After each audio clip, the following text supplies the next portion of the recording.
الآيات التي يجب التركيز عليها عند الاستشفاء بالسورة: آيات الرقية الشرعية العامة في سورة البقرة. بسم الله الرحمن الرحيم. ألف لام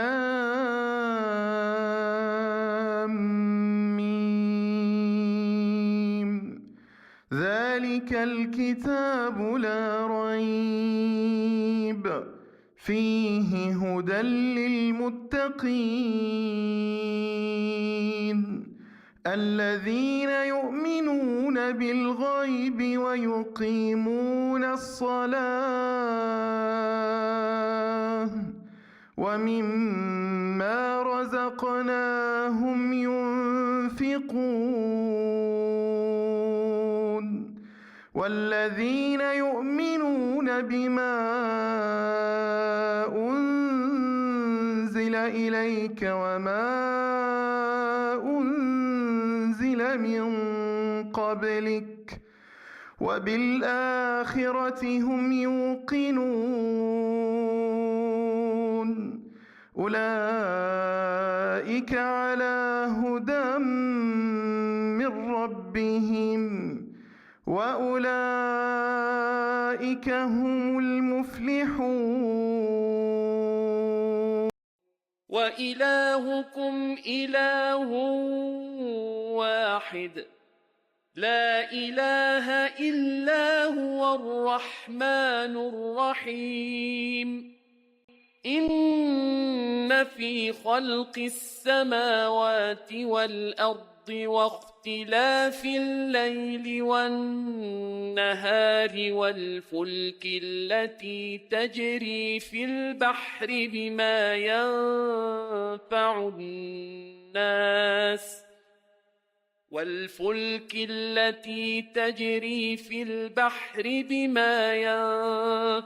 الناس وما أنزل الله من السماء من ماء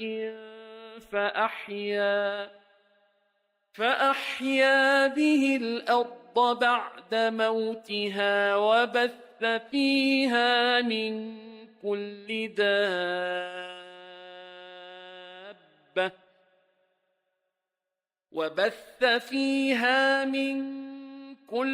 دابة وتصريف الرياح والسحاب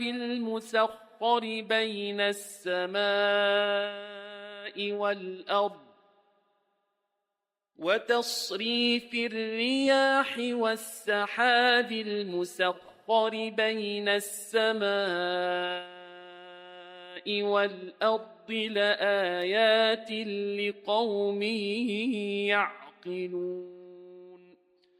الله لا إله إلا هو الحي القيوم لا تأخذه سنة ولا نوم له ما في السماوات وما في الأرض من ذا الذي يشفع عنده إلا بإذنه يعلم ما بين أيديهم وما خلفهم ولا يحيطون بشيء من علمه إلا بما شاء وسع كرسيه السماوات والأرض ولا يؤوده حفظهما وهو العلي العظيم. آمن الرسول بما أنزل إليه من ربه والمؤمنون كل آمن بالله وملائكته وكتبه ورسله لا نفرق بين أحد من رسله وقالوا سمعنا وأطعنا غفرانك ربنا وإليك المصير. لا يكلف الله نفسا إلا وسعها لها ما كسبت وعليها ما اكتسبت ربنا لا تؤاخذنا إن نسينا أو أخطأنا ربنا ولا تحمل علينا إصرا كما حملته على الذين من قبلنا ربنا ولا تحملنا ما لا طاقة لنا به واعف عنا واغفر لنا وارحمنا أنت مولانا فانصرنا على القوم الكافرين. آيات العين والحسد في سورة البقرة. هذه الآيات تقرأ وتكرر لحالات العين والحسد. ختم الله على قلوبهم وعلى سمعهم وعلى أبصارهم غشاوة ولهم عذاب عظيم. مثلهم كمثل الذي استوقد نارا فلما أضاءت ما حوله ذهب الله بنورهم وتركهم في ظلمات لا يبصرون صم بكم عمي فهم لا يرجعون أو كصيب من السماء فيه ظلمات ورعد وبرق يجعلون أصابعهم في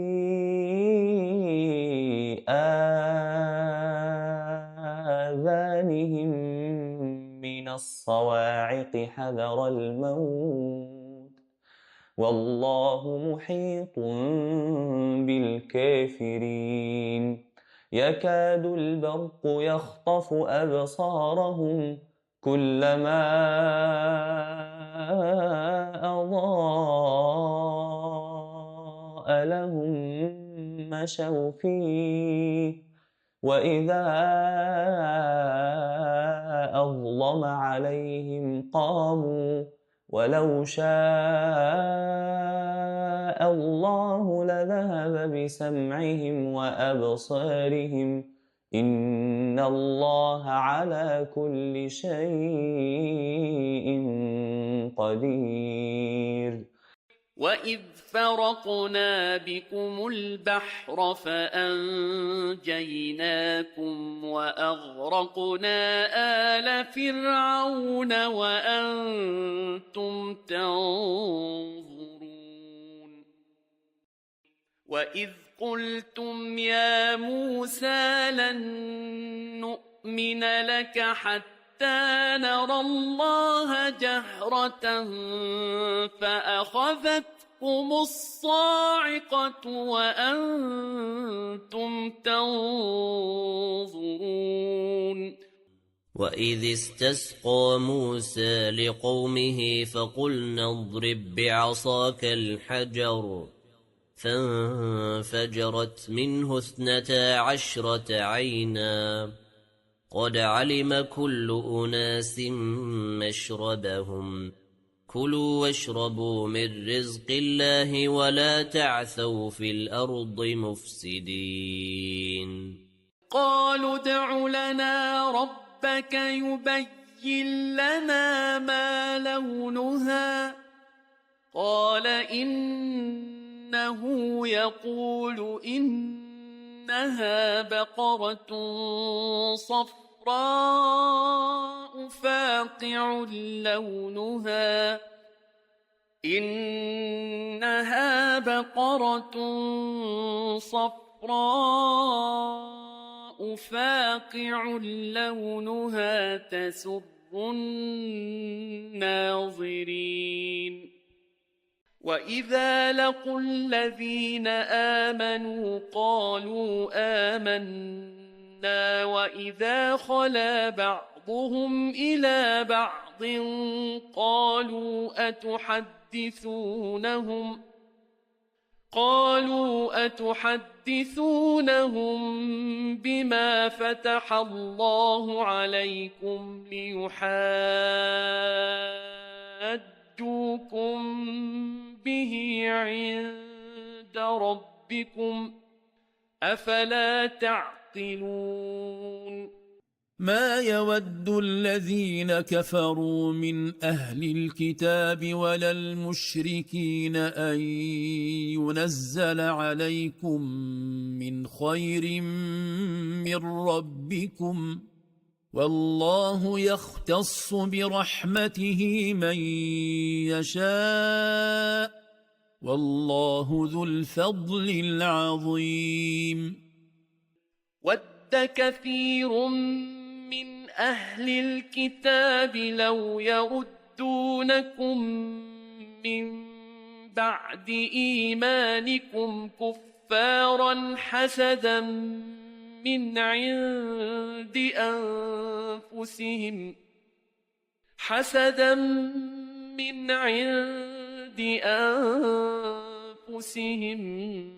من بعد ما تبين لهم الحق فاعفوا واصفحوا حتى يأتي الله بأمره إن الله على كل شيء قدير.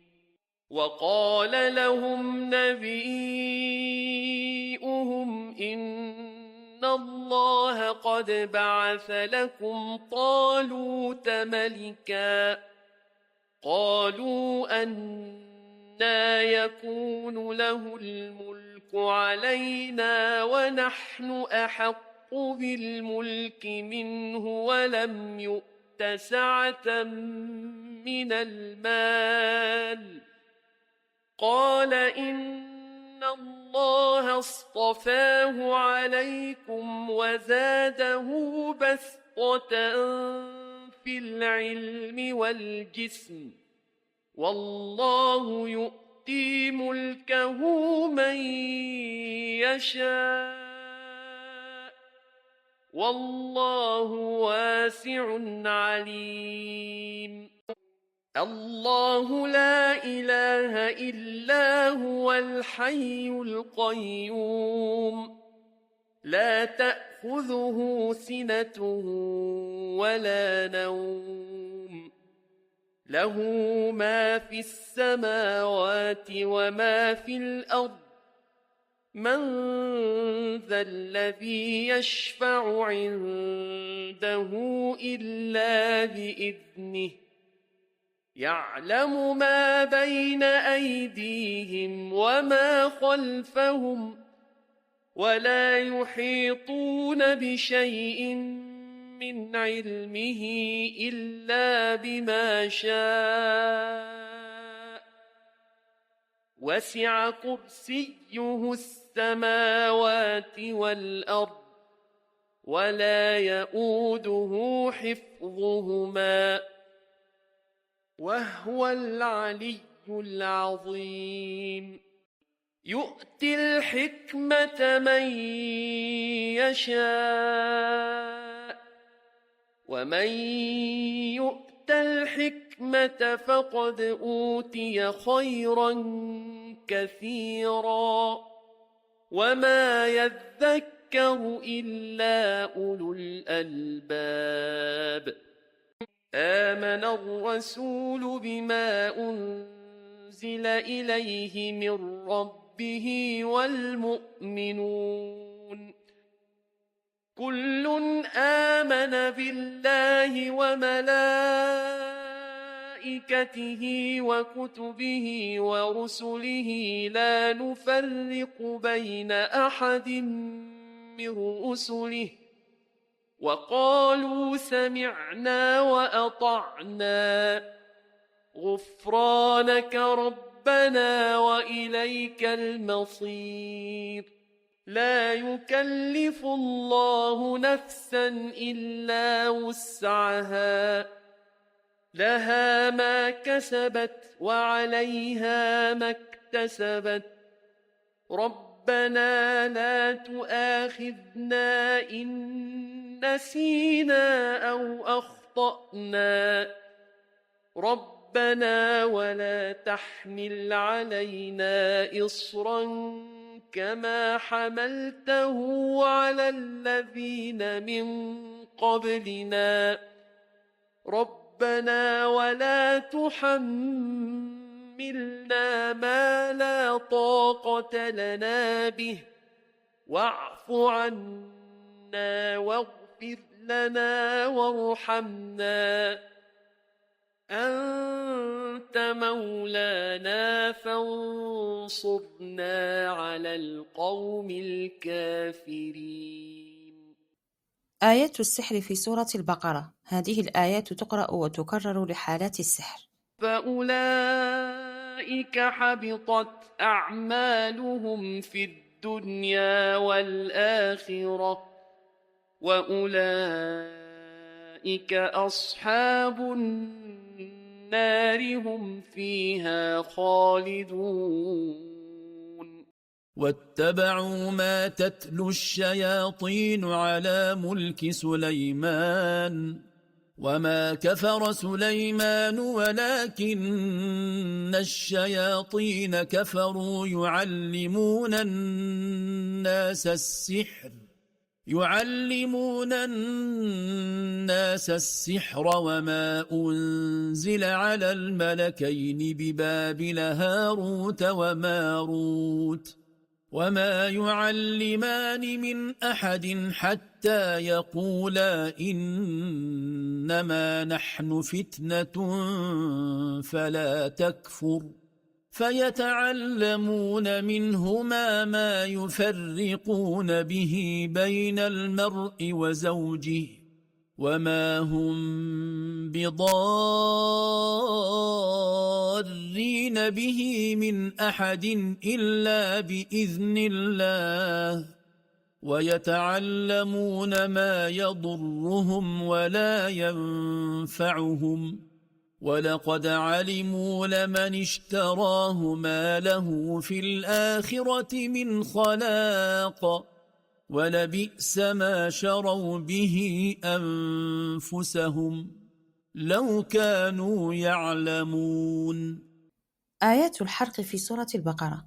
تقرأ هذه الآيات بتركيز وترديد مع النفث على الجسد باستمرار وخاصة مكان تركز الألم، ويمكن أن تقرأ في الماء والزيت والعسل ونحوه، وتستخدم بنية حرق العارض سواء كان عينا أو مسا أو سحرا.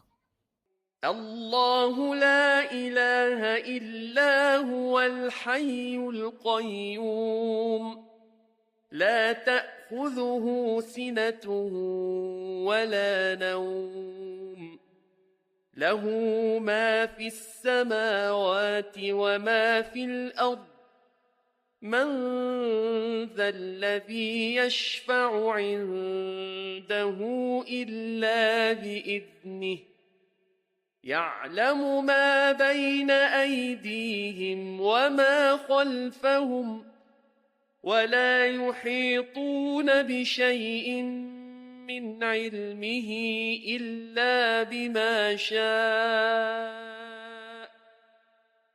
وسع كرسيه السماوات والأرض ولا يؤوده حفظهما وهو العلي العظيم.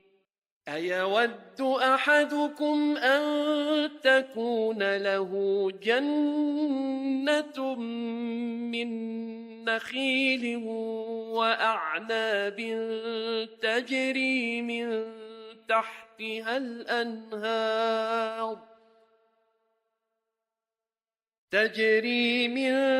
تحتها الأنهار له فيها من كل الثمرات وأصابه الكبر وله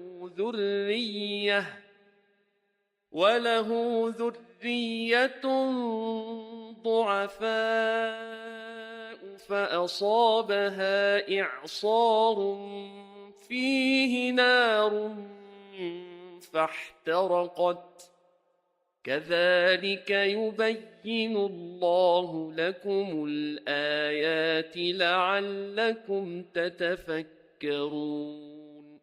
آيات العلم والحكمة والدراسة في سورة البقرة. هذه الآيات يقرأها المصاب بعين أو سحر في الدراسة والفهم والذكاء وكل ما يتعلق بالعلم. وعلم آدم الأسماء كلها ثم عرضهم على الملائكة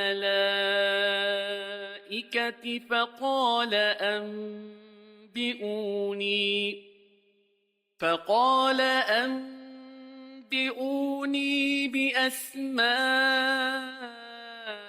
هؤلاء إن كنتم صادقين.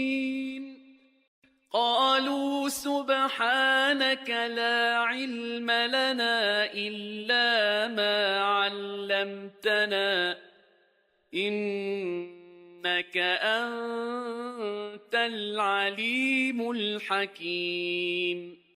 أفتطمعون أن يؤمنوا لكم وقد كان فريق منهم يسمعون كلام الله ثم يحرفونه من بعد ما عقلوه وهم يعلمون.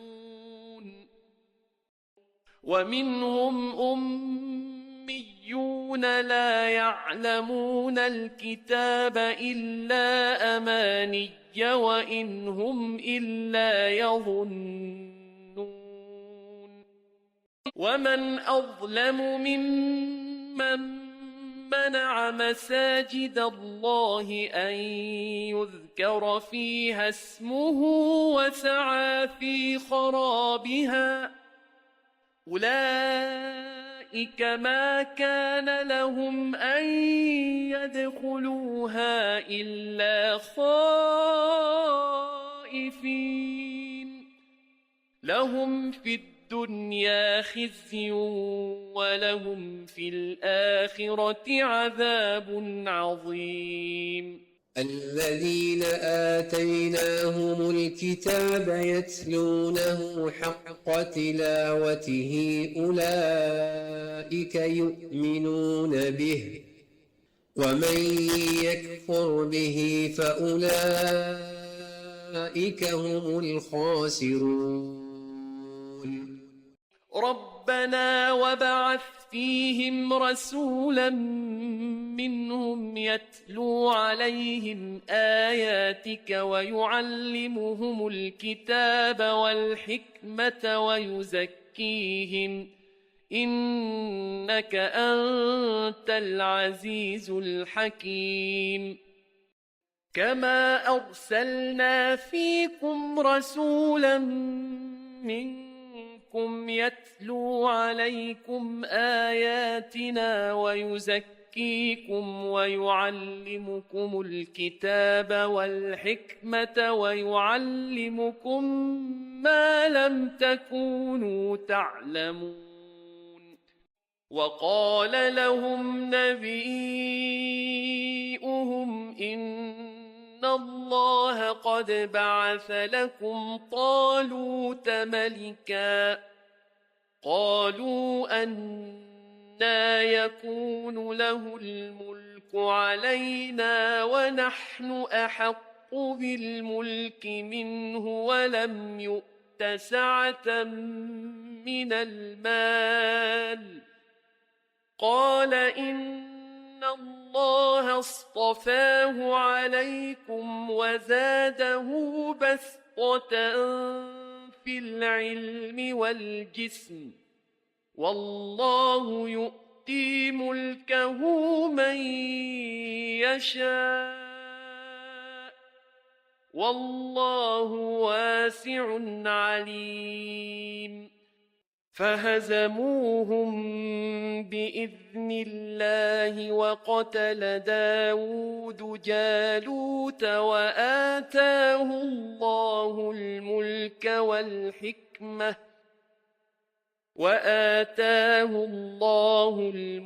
والحكمة وعلمه مما يشاء ولولا دفاع الله الناس بعضهم ببعض لفسدت الأرض ولكن الله ذو فضل على العالمين يؤتي الحكمة من يشاء ومن يؤت الحكمة فقد أوتي خيرا كثيرا وما يذكر إلا أولو الألباب ولا يأب كاتب أن يكتب كما علمه الله واتقوا الله ويعلمكم الله والله بكل شيء عليم